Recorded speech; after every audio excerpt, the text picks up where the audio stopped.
Alright everybody, welcome to tutorial number 19 for charting in the behavioral sciences. In our last tutorial, we put together the individual subplots that are going to make our multiple baseline figure, but we weren't at the point where they were all in the same object yet. So in this tutorial, we're going to go about taking these individual subplots and putting them into a single object, like we see here, where everything has its own tab and place in this one single place. Excel actually makes this pretty easy to do, but there's a process you want to go about so you don't end up having to backstep or repeat steps over and over. So it's easiest to start with you'd want to build the entire overall plot starting with the shortest baseline, or the one you want to be right up top. So if you go back to our data from before, this one with the shortest baseline, we're going to want to move this into its own figure space and then build to that new figure. So we're going to start with this plot by selecting it and selecting the whole figure. And we're just going to tell Excel, we want you to move this chart. Now, Excel is going to ask you, do you want to have it in its own tab, like you see its own tab there? Or it's going to ask you, do you want to put it in an object that's already somewhere? What we want to do is we want to do a new sheet tab. And we're going to call this my multiple baseline. Since we want to open up a new tab so that this would have its own space, we're going to do new sheet and we're going to give it a name. It doesn't have to be this name. I'm going to hit OK. Now what we see here is this figure has its own tab and it moved from where it was before, but it doesn't right away have all of our things, all of our other plots in it. So the process for doing that is we're going to go back into this tab that we just made, my multiple baseline, and we're going to click not on the overall plot, overall figure, but this individual plot in here. So you see this inside box? We're going to click on that and we're just going to slide almost all the way up. And then you'll see that there's all this new space down here. And we're going to need that for the other plots.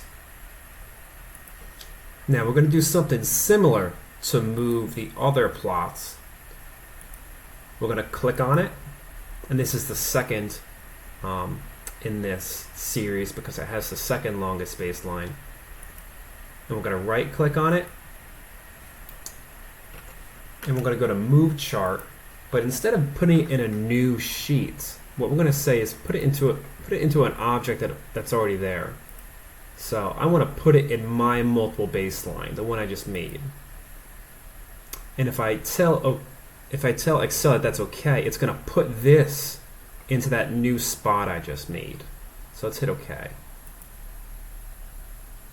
So now what we see is we have this plot from before, and then we have this new kind of child plot. And it's all in that same spot.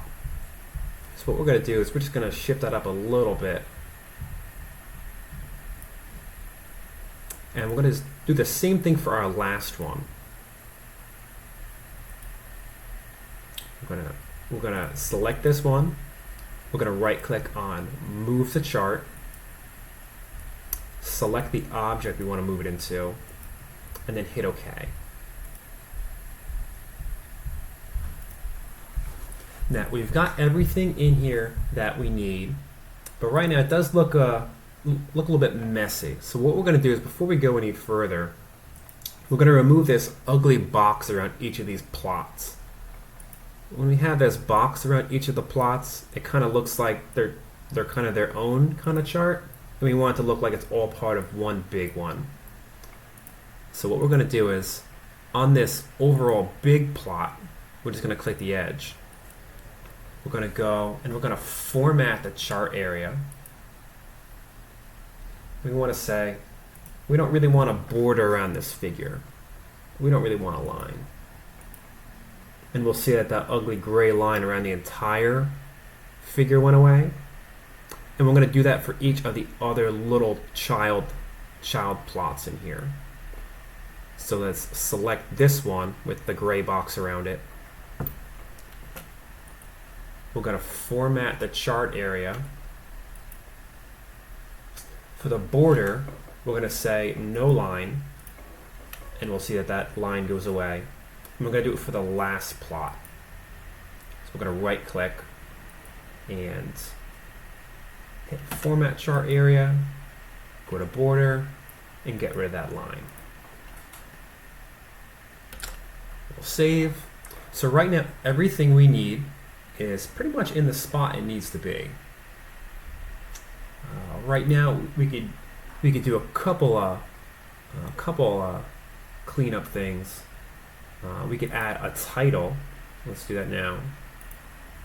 We'll add a chart title. And we'll just make a little bit of space for that. We're going to add an axis title. We're only going to add the ones on the left side for all of them, because we're already going to have one at the bottom that's the same. So we'll just select the next one. We'll go to, we'll right click. Well, I'm sorry. Let's see. So for this one, let's go up to the ribbon. And in design, once we click on this chart, we'll go to add chart element. And then we'll add our axis title here.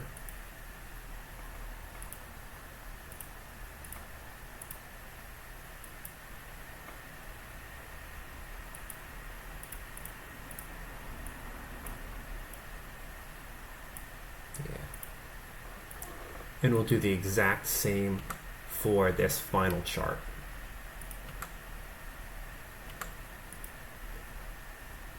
Add an axis title. And then once we're in here, we'll just resize this plot to scoot it over.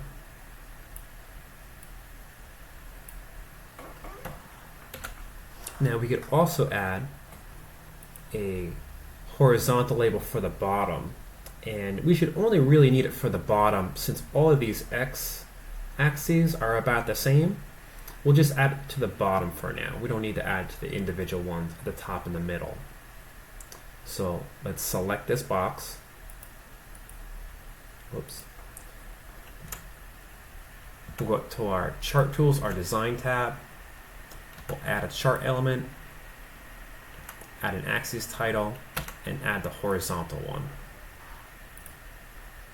And we'll scoot that up a little bit to make room.